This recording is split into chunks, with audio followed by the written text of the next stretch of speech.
Hello gamers around the world, I'm Spartacus and welcome to Game Breaking News, this show where you can get everything important from the world of gaming.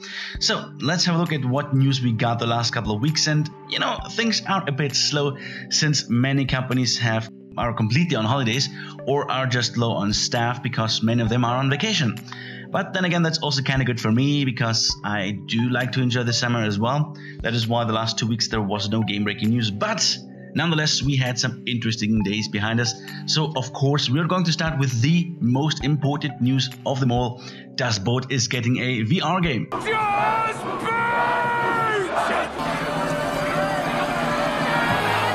No, not Das Boot, Das Boot. It's a German movie about a U-boat during World War II.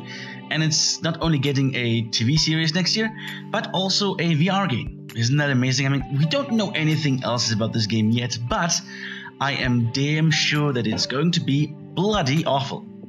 But who knows, maybe they're just trolling with us for marketing reasons for the TV series. You know, just like Telltale was trolling us when they kind of said that a sequel for The Wolf Among Us won't happen anytime soon. But then again, anytime soon after that, like very soon, more like the week after that, they officially announced The Wolf Among Us 2, which is sequel to The Wolf Among Us. So Telltale, what the fuck are you talking about? Anyways, those bastards also announced The Walking Dead, the final season. Yeah, right.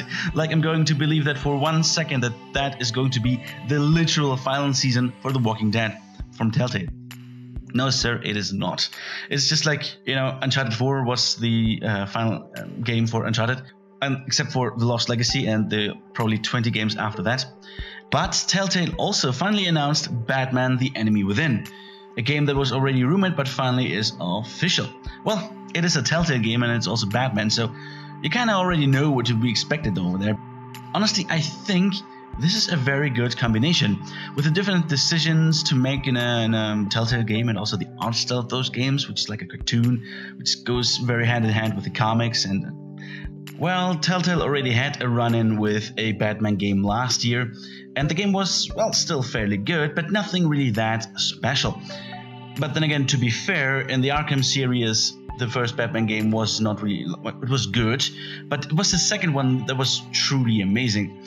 So let's hope that the same goes also for the Batman series for Telltale, and that The Enemy Within is going to be awesome. Although hopes generally die last, but they die eventually. Activision and Sledgehammer Games announced Call of Duty World War II Nazi Zombies. Well, what a surprise. Alright, but then again, to be honest, the zombie mode in Call of Duty games have kind of evolved into something of its own. But, you know, Nazi zombies, okay, I guess it's fine, just slaughter them down by the thousands, it's fine. Anyways, I wonder what they could add to the next Call of Duty, you know, the one the year after that. I have one simple request, and that is to have sharks with frickin' laser beams attached to their heads. Now, evidently, my cycloptic colleague informs me that that can't be done. Can you remind me what I pay you people for? Honestly, throw me a bone here. But things did not only go well for Call of Duty. Since the release of the standalone remaster of Modern Warfare, the Steam reviews are bashing the game, mostly for the high price and the multiplayers where you now have supply drops and some maps are missing to sell to you again. Normally, I would say hopefully the publishers learn from it, but to be honest, who am I kidding? Speaking of not going so well, let's take a quick look at Mass Effect Andromeda, Bioware and EA. First of all, Aaron Flynn, general manager at Bioware, is stepping down from his position to make room for Casey Hudson, who left the company back in 2014 to work for Microsoft. Okay, so officially Flynn quits because he talked to Hudson and Hudson mentioned that he would like to come back to Bioware. So he's going away and making room for Hudson, and he would like to have some, whatever. It's all just jibber-jabber public relations bullshit. Honestly, it is very likely to say that, you know, the missing success, let's say it like that, the missing success for Mass Effect Andromeda led to this decision, but it will remain to be seen if Hudson will manage to make things better, because, well, it's EA, seriously, probably nothing really will change for the better, let's be honest. Meanwhile, EA also revealed its numbers for the last quarter and mentioned Mass Effect Andromeda 3 whole times. And this were just generic statements, no real sales numbers, no mentioning of DLCs, or about the rumors that the franchise is put on ice for the time being. So just so you have a comparison, Battlefield was mentioned 20 times, Madden 36 times, and FIFA 41 times. Yeah, it's not that bad. Speaking of that bad, things are not going too well for the Tomorrow Children. Just in case you don't really remember, and I guess this includes basically everybody else. Alright, so the game was, well, technically it still is, a PlayStation 4 exclusive MMO that was announced at Gamescom 2014 and then was released as an early access in September 2016, so last year.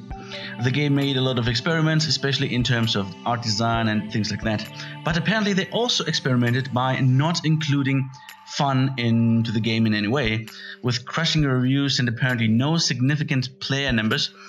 This experiment has failed and the servers for the Tomorrow Children will shut down in November 2017, only 14 months after start. Damn, that's a hard fail right there. But that is fine, alright? Because if you own a PlayStation 4 and you don't know what to play after the Tomorrow Children is gone, well, Sims 4 is coming for the PlayStation 4. Amazing! No? Not exciting? Okay, but it is also coming for the Xbox One. No? Still nobody cares? Okay, let's move on. Alright, after all the, well, let's say non-good news of the last couple of days, let's have a look at the bright side of the world of gaming. PlayStation announced that PlayStation Plus will get a price increase of about 25%. Wait, that's not good news. That's horrible news. God damn it, who the hell wrote this crap? Damn it, Jason, that was you, wasn't it? Ah, you think you're funny, huh? You know what else is funny? Eating trash that lies under a bridge, because you're fired.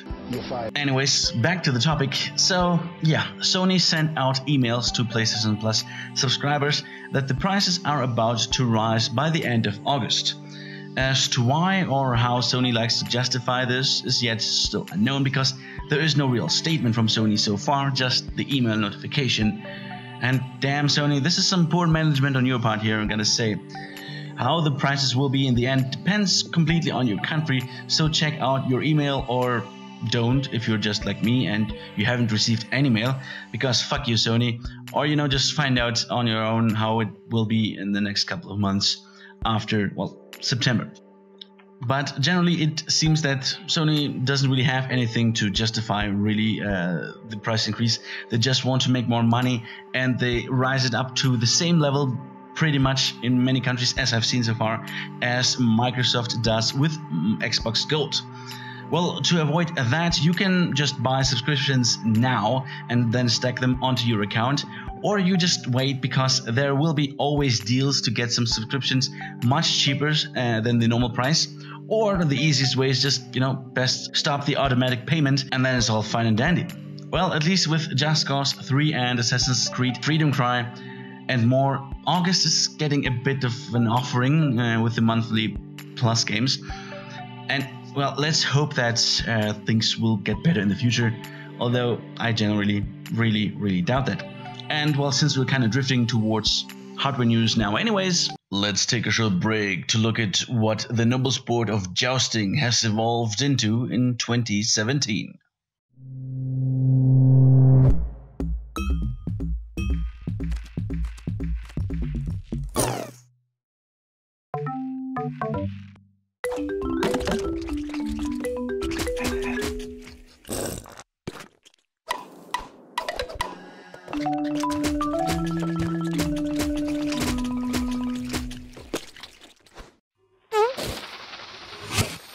John took a moment to stare into the void of his own existence.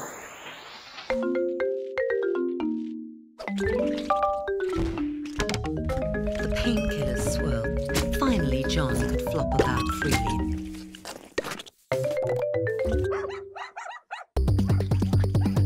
Oh, come on. This is ridiculous.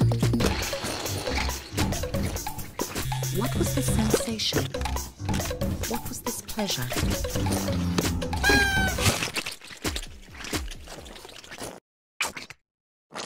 While online gaming is getting more expensive for years now, VR gaming is getting cheaper, well, month by month, with a permanent price drop again for the Oculus Rift with touch controllers down to $500 US.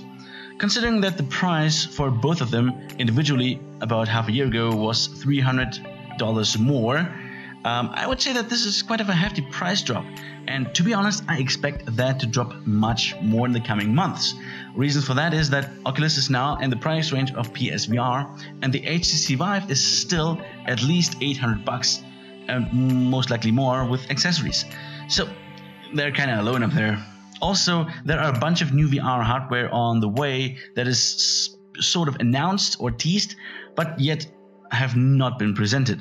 And if you wonder, well, what games could you just play on the Oculus VR if you buy it, let's say now? Well, just take a look at the Oculus store or in Steam. There you might also find X Rebirth Vr. Okay, personally, I love the X games. X2, 3 and Terran Conflict, I played these games to death. But Ubisoft kinda ruined everything with Albion to some extent, and also especially then with Rebirth. I mean, that was just a disaster. A true disaster. But from all I hear that years after patches and updates and all optimization, the game is actually fun now, as it seems. Maybe I will have to check it out again. I just love space adventures. Well, we also got the first designs for the Atari box. Well, this is how it looks. You know, the thing that's supposed to bring Atari back on the hardware market. I'm not sure if it looks cool, weird, or shit. I'm pretty sure it's somewhere in between there. Anyways, it is still unknown what the Atari box is actually for. It apparently has some up-to-date hardware and is supposed to be a capable device. But then again, it might be also just like the NES or the SNES minis, a device to replay old Atari games. It's really hard to say. Anyways, speaking of Japanese minis, we are very simple people with very small penis. Mr. Horse penis is especially small. So small. The Super Nintendo Mini isn't even out yet, but there are already rumors for the Nintendo 64 Mini, because Nintendo themselves filed a trademark for the N64 controller at the European Union Intellectual Property Office. Yeah, sure, companies do that all the time to some extent, and then nothing comes out of it in the end, but Nintendo did the exact same thing prior to the Super Nintendo Mini. So yeah, and the success of the NES Mini kind of guarantees a continuation of this mini series of Nintendo. Speaking of Nintendo riding the wave of success, the Switch is still selling like a motherfucker in Japan with nearly 100,000 sold units last week. Yeah, week. And it would have been more if Nintendo could have produced more, because all the consoles are gone again. And also Splatoon 2, freshly released, sold almost 650 copies. God damn, that's a hot number. So the shortage of Nintendo Switches leaves some stores to become creative, or well, since it's Japan, I mean, it's all just nuts. Akihabara Yodobashi had 3,000 customers waiting for Switches, but had only 250 consoles. So they gave out numbers to those customers, and then the numbers drawn, well, were able to get a console home. The rest, well, we'll have to wait, or guess just hope to get lucky next time. But that was not the only stupid thing in gaming news of this week, because Techland, the developers behind Dying Light and Call of Juarez, launched their own games platform called Gamely, or Gemly, or Gimli, or I don't know, stupidity, who knows. Anyways, the platform is primarily there to serve as a launcher for Techland's own games, and to sell them there also, just like Ubisoft's Uplay. And I know, although it is quite annoying to have different platforms on your PC and that they also force you to log on to them all the time, but, well, it's hard for me to disapprove competition, because competition is generally good for the consumers, which is generally us. So, although Techland is just, like 6 years too late, it might turn out after years of scraping by and Steam fucking up things, that they might become an actual alternative like Origin or goodoldgames.com. Not that Origin is an actual alternative to Steam. I mean, the biggest reason for that is, well, EA themselves. Anyways, that being said, thank you very much for watching. It's been a pleasure to bitch on EA and to present you the game-breaking news of the last couple of weeks. Please press the like button below and feel free to put your thoughts on gaming in the comments below. You know, things like how greedy Sony is or how shitty EA is. Stuff like that, you know. So, that is it for today. Thank you very much, and I will see you next week for all new game-breaking news. Goodbye.